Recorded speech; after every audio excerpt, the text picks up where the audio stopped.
Welcome to the morning edition of Arirang News. It's April 24th here in Seoul, and I'm Kim Bo-kyung, filling in for Kim Dami. We begin with the top stories at this hour.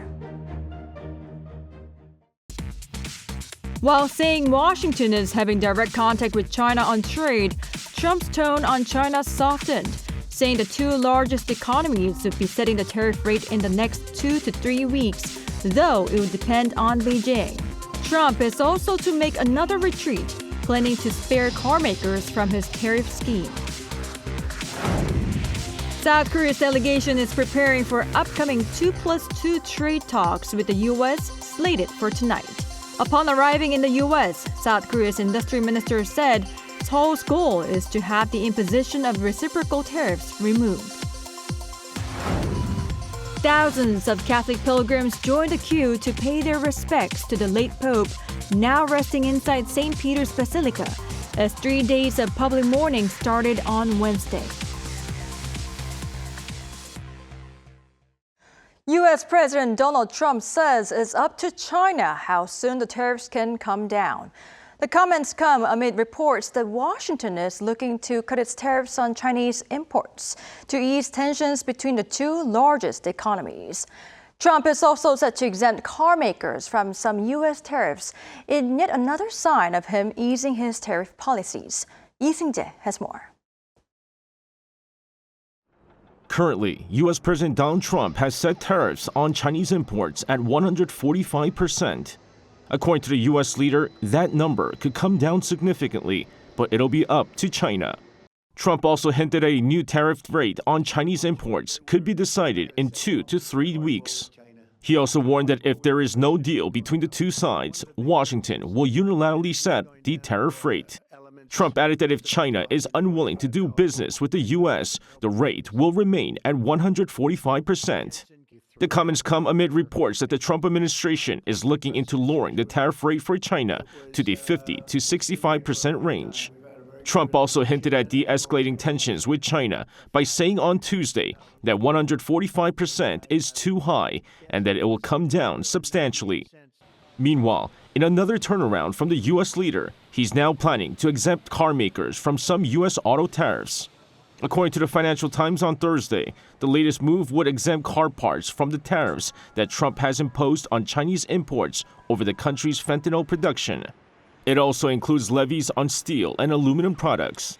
Washington has been collecting a 25% tax on every car not assembled in the U.S., and a 25% tax on some imported auto parts is set to go into effect early May. Meanwhile, South Korea's Industry Minister An Deok-keun said Wednesday that Seoul aims to remove the Trump administration's reciprocal tariffs. An made the remarks upon arriving in the U.S. to hold talks with U.S. Treasury Secretary Scott Bessent and U.S. Trade Representative Jamieson Greer for 2+2 consultations over tariff and other issues. The minister expressed optimism that the talks will allow reciprocal tariffs on Seoul to remain suspended. Lee Seung-jae, Arirang News. As mentioned earlier, South Korea's negotiation team of Finance Minister Choi Sang-mok and Industry Minister An Deok-keun arrived in the U.S. ahead of the 2+2 consultations set to take place tonight Korea time. Eyes are on whether what the team aims for can be smoothly reached. For more on this, we are connected live with Professor Song Soo-young this morning. Good morning, Professor. Welcome to the show. Thank you for inviting me. Thank you for being with us.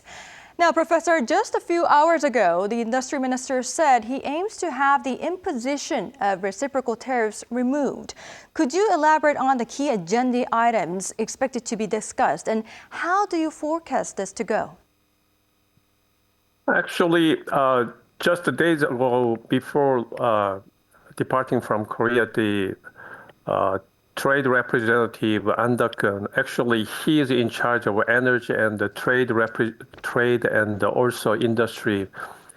But now he put his position as a trade representative in talk with James Greer of U.S. Representative of Trade. So his idea about the negotiation is some reciprocal tariff, how to effectively remove these reciprocal tariff. But I consider when I consider the reciprocal tariff based upon some non-tariff barrier imposed on the Korean economy, such as value-added taxes and other things, are already most likely to be resolved relatively easily.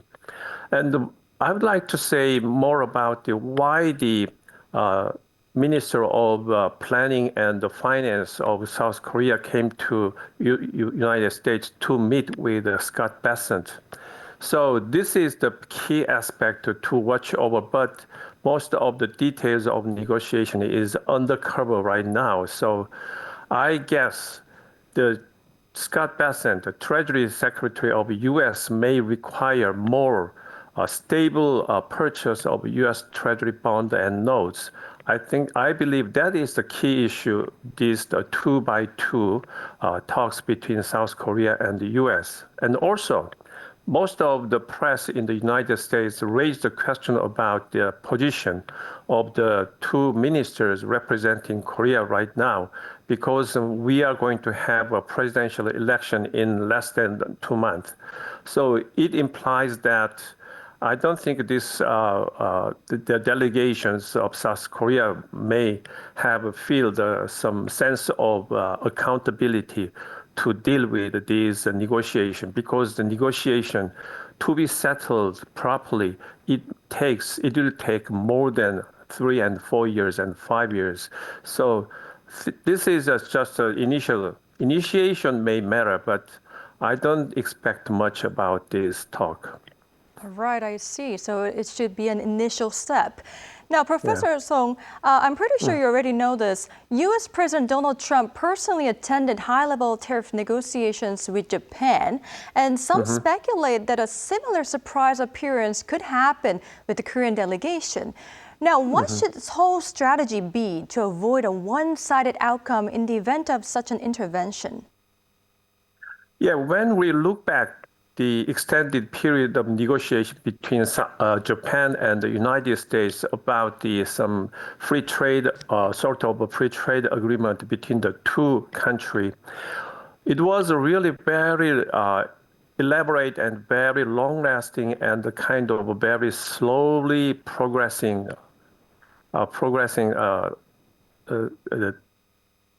discussion and talk. So I think the best optimal strategy for not only for Japan and South Korea is just to participate in negotiation, but extending and then delay the final decision. So as I mentioned earlier, this is the initial stage, so we don't have to hurry or in haste. We should not reach any deterministic negotiation agenda. Of course, as the anchor mentioned, that possibly Trump has revealed his hidden intention to raise some expenses for the defense and some fees for the stationing the U.S. armed forces in South Korea. That is clearly understandable, but however, the current delegation should not make any appointment or any promise to raise, because our negotiation about the so-called defense cost of stationing cost of U.S. armed forces in Pyeongtaek Camp Humphrey already resolved, and then it settled in less than a year ago. So that means we don't need to revise it again. So just we focus now.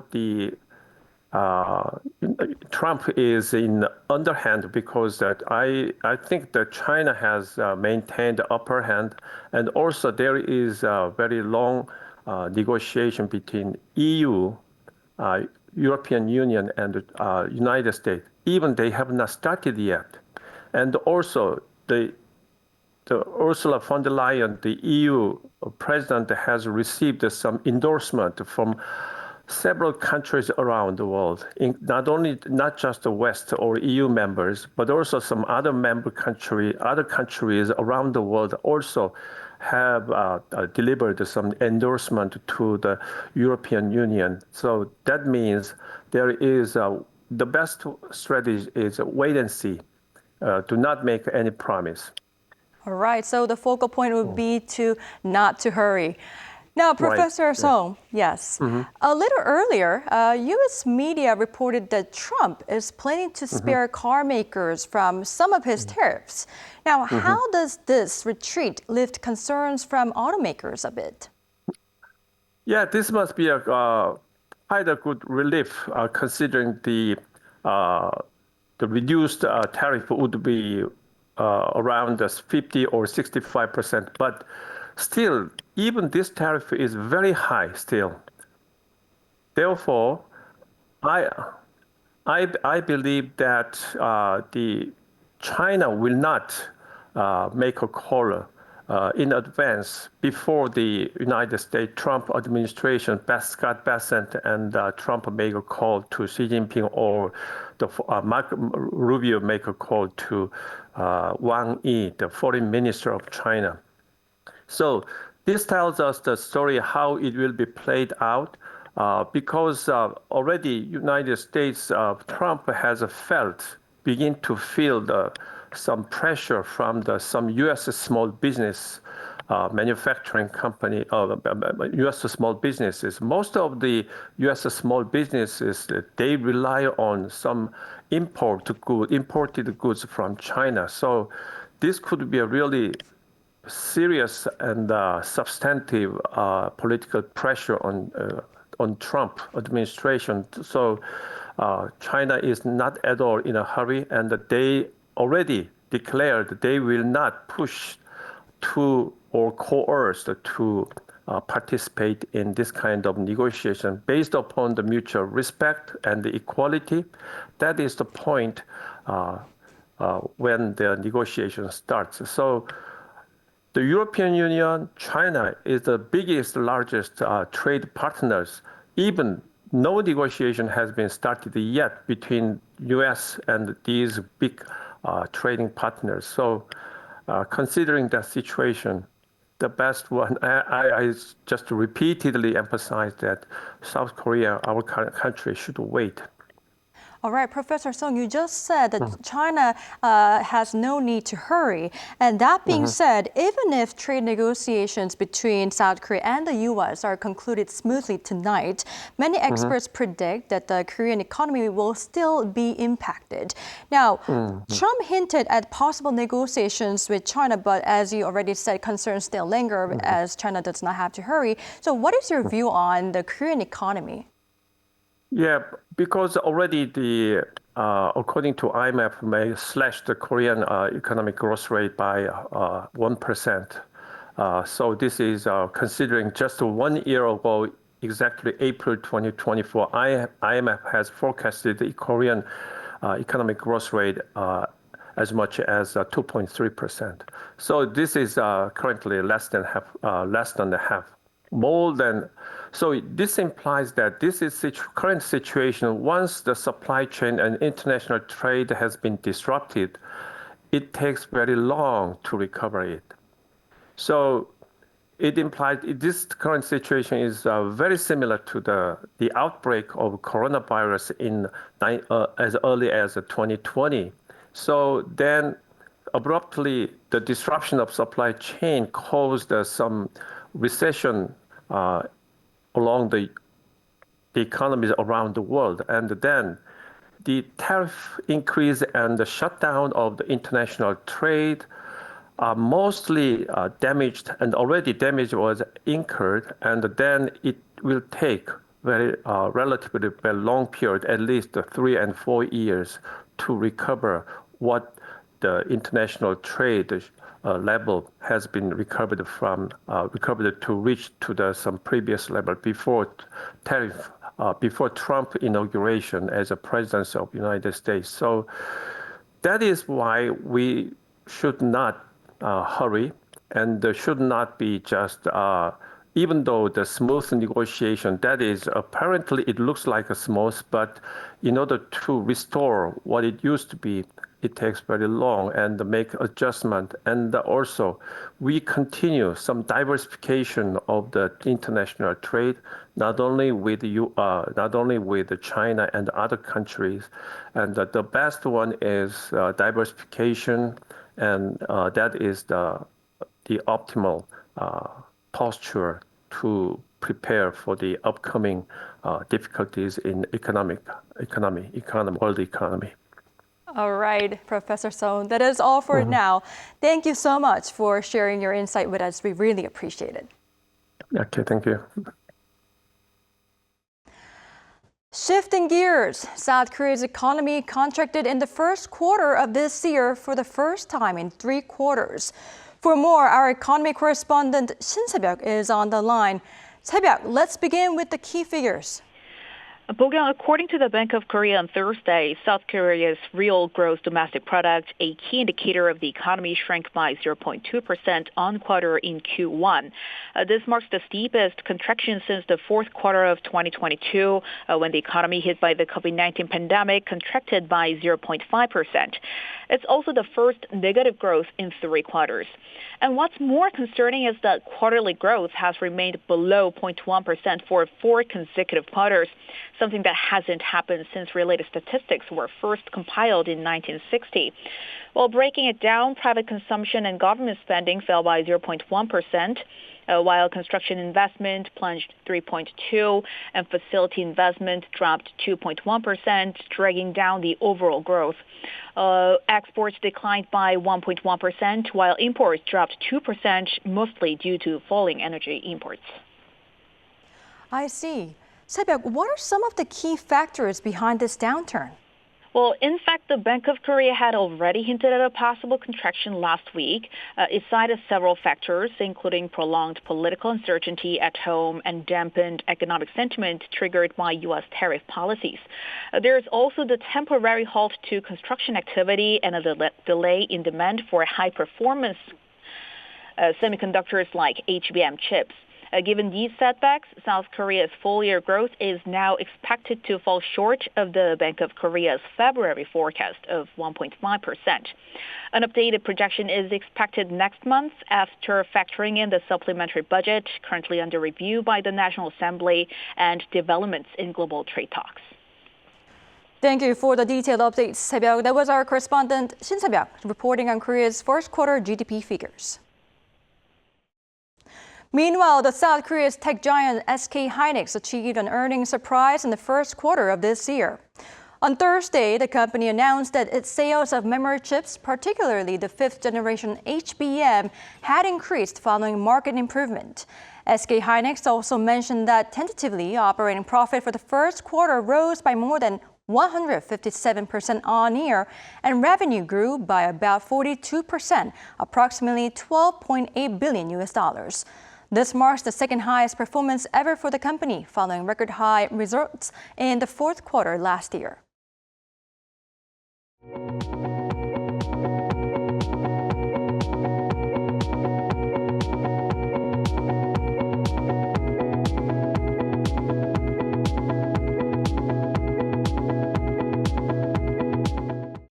After Pope Francis's death, his body was moved to St Peters Basilica for the public to pay their respects. Hundreds of thousands of people gathered to say a final goodbye to the Pope. Our Choi Soo-young reports. Thousands of people queue in St Peter's Square to say a last farewell to Pope Francis. After his body was brought to St Peters Basilica, tens of thousands are offering their final goodbye over the 3 days of public mourning. Yeah, it was a very, very moving experience to see him so vulnerable after so long, being so unwell. A real pleasure and privilege to be there. The queuing was difficult, but kind of worth it in the end. So a pleasure to be there. We knew there were many people, so we approached this with calmness. It's an opportunity to be able to pray for our Pope. Pope Francis' body, dressed in red vestments and a white mitre, was displayed lying at an angle on a simple wooden coffin. Unlike in the past, his coffin was placed lower, closer to the ground, reflecting his humility and his love for the poor and vulnerable. Italian media outlets reported that more than 100,000 people were waiting to enter, with lines so long that people had to wait at least 4 hours to pay their respects inside the basilica. The Vatican initially planned to accept mourners until midnight on the first day. On the second day, public mourning will be allowed from 7 a.m. to midnight local time, and on the final day from 7 a.m. to 7 p.m. It also stated that the hours could be extended depending on the crowd size. Pope Francis' funeral mass will be held on April 26th at 10 a.m. local time in St Peters Square. The conclave, the secret meeting of cardinals, is expected to take place between May 5th and 10th. According to the Associated Press, Cardinal Lazaro Yuhunshik, the only Korean to attend this conclave, predicted that the meeting would end earlier than expected. Cardinal Yu added, "Let us watch and see the will of the Lord." When asked if the next pope could come from Asia, he answered, "The Lord does not distinguish between East and West." He is currently serving as the Vatican prefect of the dicastery for the clergy and was recently listed among the 12 leading candidates for the next pope by Italy's largest daily newspaper, Corriere della Sera. 최수향, Arirang News. U.S. President Donald Trump slammed Ukrainian President Volodymyr Zelenskyy on Wednesday, accusing him of prolonging the war with Russia. Trump took to his Truth Social platform after the Ukrainian leader rejected a proposal to accept Russia's 2014 annexation of Crimea. Calling Zelenskyy's refusal inflammatory, Trump said such remarks are harmful for peace talks with Russia and will only prolong the killing field. Trump also called on Zelenskyy to change his position, saying that they're close to reaching a deal.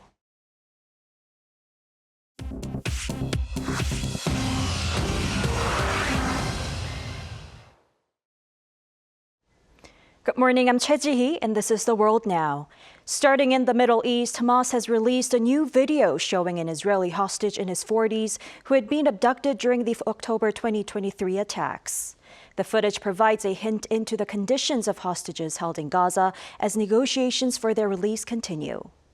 In the nearly 3-minute video released on Wednesday, 48-year-old Omri Miran is seen walking through a tunnel in Gaza and lighting a candle to mark his birthday.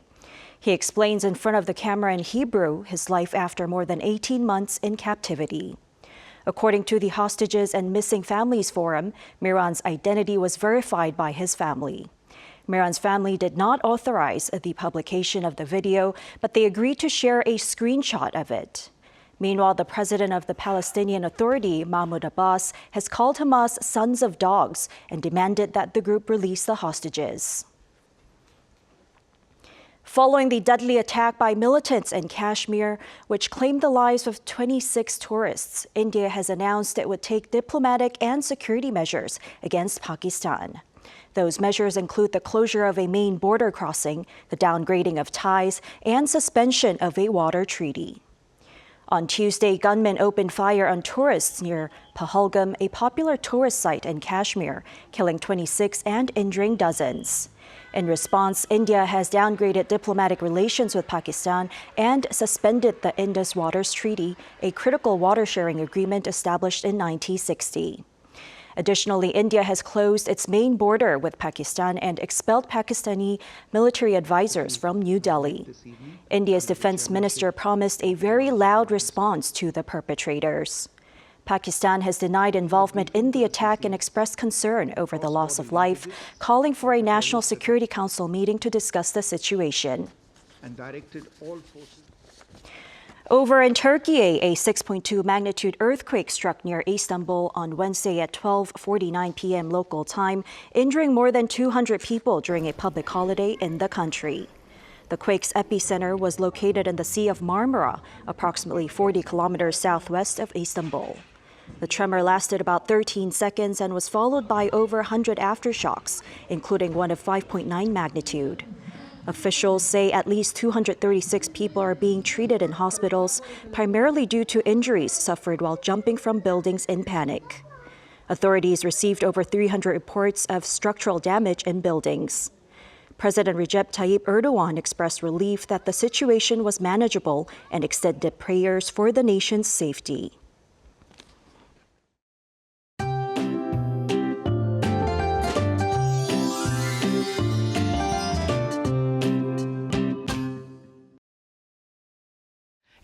like being another one of those classic spring days with a significant temperature swing. Here in Seoul, we'll enjoy a warm afternoon with highs reaching 20 degrees. And down in the Gyeongsang-do regions, it could feel even warmer under plenty of sunshine today. And as you've guessed, the season of sun safety has arrived. The UV index will be very high in most parts of Korea during the day today. Central regions could see temperatures going down a few degrees today, but those in the East Coast regions will notice highs jumping about 5 to 10 degrees higher than yesterday. Daegu and Gyeongju both will be seeing highs of 26 degrees Celsius, but spring winds will be picking up and air quality will be decent nationwide. Then we have some cooler air moving in from the north, which will make temperatures more typical for this time of year. But remember, with these ups and downs in temperatures, taking care of your health is really important. That is all we have at this hour. We'll be back with more updates at 5 p.m. Korea time. Thanks for watching.